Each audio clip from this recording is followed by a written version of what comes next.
तो गुरुजी महाराज मेरे को बड़े मंदिर लेके जाते हैं, उसको भी मैं कट शॉर्ट करूंगा क्योंकि डिटेल में वो सत्संग खुद बहुत बड़ा है।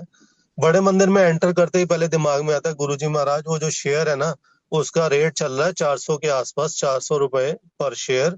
600 से ऊपर होता तो थोड़ी एक अच्छी अमाउंट हाथ में आ जाती, बट समहाउ मांगना नहीं मानना वाली बात वो तब दिमाग में नहीं होती थी। वहां पे गुरुजी महाराज ने मेरे को उस दिन 2 बार बुलाया, एक बार सुबह एक बार शाम।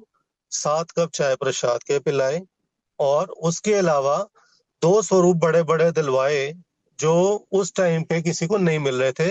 वहां पे सिर्फ सिर्फ पॉकेट स्वरूप मिलते थे।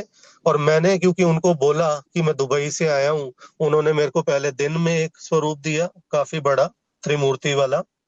और उन्होंने ये भी पूछा आपने सत्संग करना है जाके, मैंने कहा हाँ जी सत्संग करना है, और मैं सही बोल रहा हूँ, मैंने झूठ बोला था, मेरा सत्संग करने का कोई इरादा नहीं था। तो वो स्वरूप लिया। रात को जब फिर से मैं गया, फिर से मैंने ऐसे रिक्वेस्ट की, फिर से उन्होंने पूछा आपने सत्संग करना है दुबई में, मैंने कहा हाँ जी सत्संग करना है। वही स्वरूप जो उन्होंने दिन में दिया था उससे भी 1.5 गुना बड़ा स्वरूप उन्होंने सेम मेरे को फिर से दे दिया। और सारी संगत थ्रू आउट मेरे को देख रही है कि सबको सब पॉकेट स्वरूप मिल रहे हैं, इन अंकल को ये बड़े बड़े स्वरूप कैसे और कहाँ से मिल गए। बट समहाउ वो गुरुजी महाराज की लीला थी। उस दिन मैं रात को वहां से बस लेता हूँ डीलक्स, और अगले दिन सुबह जलंधर पहुंचता हूँ। अब शेयर का प्राइस जो 400 था वो 425 क्रॉस कर चुका है। फिगर्स थोड़ी इधर उधर हो सकती है, मैं एग्जैक्ट नहीं बता पाऊंगा। 425 हो चुका है। और मेरे मन में आता है कि यार मैं अब आया हूँ यहाँ पे, अभी 29 मार्च है, तो first Sunday off every month Dugri मंदिर खुलता है। तो अगर गुरुजी महाराज की कृपा हो और वो डुगरी मंदिर के भी दर्शन करवा दे तो बहुत अच्छा हो जाएगा। क्योंकि उनकी कृपा थी, उनका तरस था, उनका रहम था। उन्होंने 3 अप्रैल को जो संडे था वहां पे मेरे को बुला लिया। मैं भी सुबह सुबह अपनी तरफ से 9 बजे पहुंच गया कि जल्दी जल्दी सुबह दर्शन करूंगा, फिर उसके बाद अपने फ्रेंड्स को मिलके बैंकिंग के काम शुरू करूंगा, शेयर सेल करने के। वहां पहुंचता हूँ तो 7,000 संगत पहले से खड़ी है लाइन में। मेरे को गुरुजी ने बहुत अच्छे दर्शन करवाए। लंगर प्रसाद मिला जो कार में आके खाना, क्योंकि वहां पे बैठना अलाउड नहीं होता था उस टाइम। वहां से मैं अपने फ्रेंड्स को मिलके घर आ गया। अब दिमाग में गुरुजी ने बिठा दिया कि जब तू आया ही हुआ है, जलंधर में रहता है, तो जलंधर मंदिर के दर्शन भी करके ही जा। तो जलंधर मंदिर के दर्शन करने के लिए भी मैं अगले दिन पहुंच गया।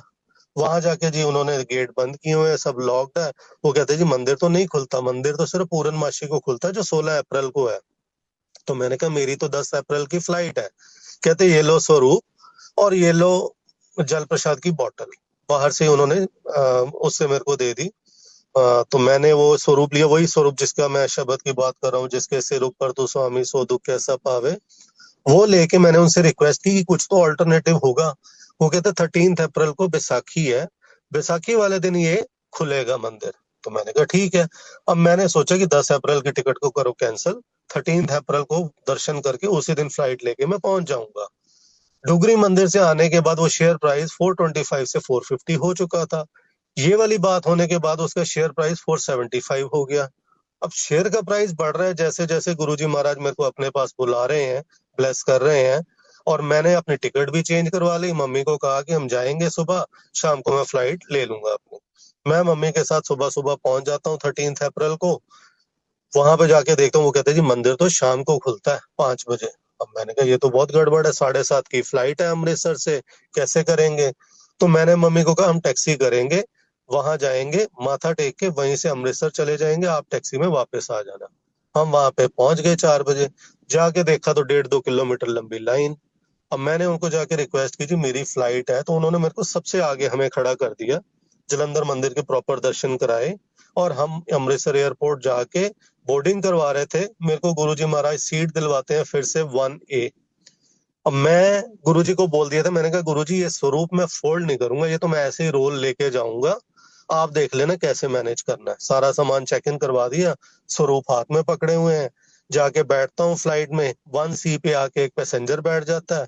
अब मैं स्वरूप को थोड़ी देर के लिए 1B पे जो साथ वाली सीट है उस पे रख देता हूँ। सो सतगुर प्यारा मेरे नाल है, जिथे किथे ले छड़ाई। वही बात हुई, 1B पे कोई पैसेंजर था ही नहीं। वो सीट गुरुजी महाराज ने अपने लिए फिक्स की हुई थी, जिसकी बोर्डिंग लॉजिंग सब कुछ पहले से हो चुका था। तो 1A पे मैं, 1B पे गुरुजी महाराज।